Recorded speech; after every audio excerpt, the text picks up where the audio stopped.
இப்போ இந்த வீடியோ பதிவு செய்கின்ற தேதியான 8ஆம் தேதி நவம்பர் மாதமாக இருக்கும். நீங்கள் இந்த வீடியோ பார்க்குற டைம் பெரும்பாலும் 7ஆம் தேதி இரவு அல்லது 8ஆம் தேதி பதிவேற்றப்படும். அதில் நீங்கள் பார்த்தீங்கன்னா மிக முக்கிய நான் உங்களுக்கு சொல்ல வேண்டிய விடயம் என்ன சொன்னால், இலங்கையை பொறுத்த வரைக்கும் இலங்கையில் வந்து வரவு செலவு திட்டத்தின் சமர்ப்பிப்பு நாளை தினம் நடைபெறப்போகுது. மிக முக்கியமான ஒரு விடயம்.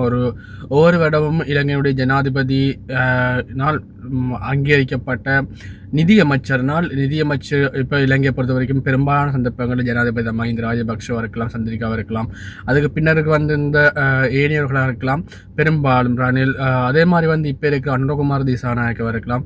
இவர்கள் தான் நிதியமைச்சராக இருக்கும். இந்த நிதியமைச்சரின் மூலம்தான் இலங்கையில் வரவு செலவு திட்டம் சமர்ப்பிக்கப்படுகிறது.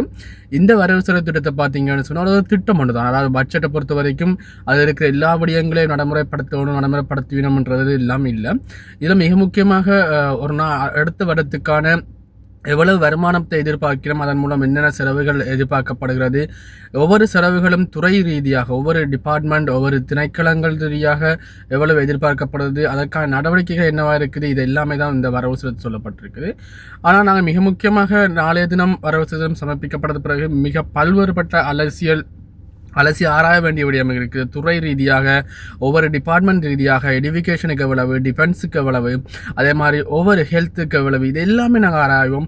மிக முக்கியமாக ஒவ்வொரு வரவு செலவிலும் பெருந்தோட்ட மக்களுக்கான சலுகைகள், சம்பள ஊதியங்கள் தொடர்பான பல்வேறுபட்ட விவாதங்கள் இடம்பெறும். பல்வேறுபட்ட விடயங்கள் இப்போது வடக்கு மக்களே இலக்கு வைத்து தான் இன்னும் இந்த வருடத்துக்கான வரவு செலவு அமைஞ்சிருக்கும்.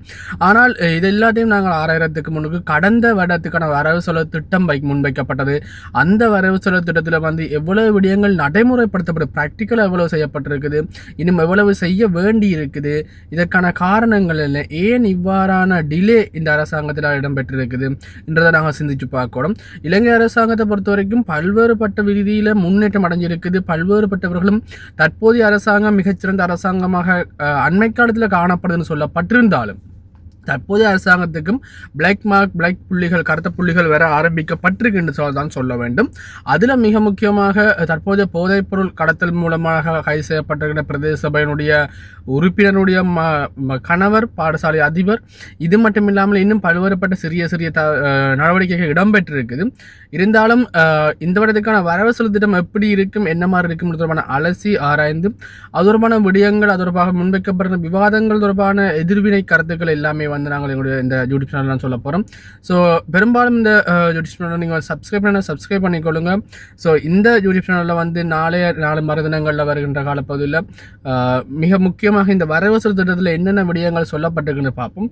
ஸோ வரவு செலவு திட்டத்தை பொறுத்த வரைக்கும் நான் மீண்டும் ஒரு முறை சொல்லிக்கொள்கிறேன், இது வந்து ஒரு முன்மொழிவு முன்வைக்கப்படுற திட்டமே தவிர 100% நடைமுறைப்படுத்தப்படுமா என்று சொன்னால் இல்லைன்னு தான் சொல்லணும். ஏன்னா அதுக்கு நாங்கள் பெரும்பாலும் சொல்லக்கூடியது எங்களுடைய கடந்த காலங்களில் ஏற்பட்டிருக்கின்ற இந்த பல்வேறுபட்ட திட்டங்களுடைய நடவடிக்கை சொல்லலாம். ஏன்னா எந்த திட்டமும் எந்த வரவு செலவு திட்டத்திலும் சொல்லப்பட்ட பல்வேறுபட்ட விடயங்கள் நடைமுறைப்படுத்தப்படாமல் தான் இருந்திருக்கு. அதனால தான் நாங்கள் பல்வேறுபட்ட இழப்புக்களை அல்லது வந்து பார்த்தீங்கன்னா இலங்கை இன்னும் இவ்வாறு நிலைமையில இருக்குது. ஸோ அடுத்த வரவு செலவு திட்டம் 2026ஆம் ஆண்டுக்கான திட்டம் எப்படி இருக்க போகுன்றதை பார்ப்போம். இதில் வந்து 3 முறையான வாக்கெடுப்பு இடம்பெறும். நாளை சமர்ப்பிக்கப்பட்ட முதலாம் வாக்கெடுப்பும் 2ஆம் வாக்கெடுப்பு 2 நாட்களில் இடம்பெறும். அதைத் தொடர்ந்து ஒரு மாத காலம் அல்லது 3 கிழமை காலம் வந்து இந்த வரவு செலவு திட்டம் தொடர்பான விவாதங்கள், துறை ரீதியான திணைக்கள ரீதியான விவாதங்கள் இடம்பெறும். அதற்கு பின்னர் தான் ஏனைய நடவடிக்கை இடம்பெறும். இந்த விவாதங்களின் போது முன்வைக்கப்படுற கருத்துக்கள் என்னது, அது தொடர்பான விடயங்கள் என்னது என்று எல்லாமே வந்து நாங்கள் இந்த சேனலில் ஆராய்வோம். ஸோ இணைந்திருந்த அனைவருக்கும் நன்றி. பல்வேறுபட்ட புதிய அப்டேட்ஸ் இடம்பெற போகுது. ஸோ சப்ஸ்கிரைப் பண்ணிக்கொள்ளுங்க. அதன் மூலம் புதிய பல்வேறு விடயங்களை தெரிஞ்சு கொள்ளக்கூடியதாக இருக்கும். நன்றி. இணைந்திருந்த அனைவருக்கும்.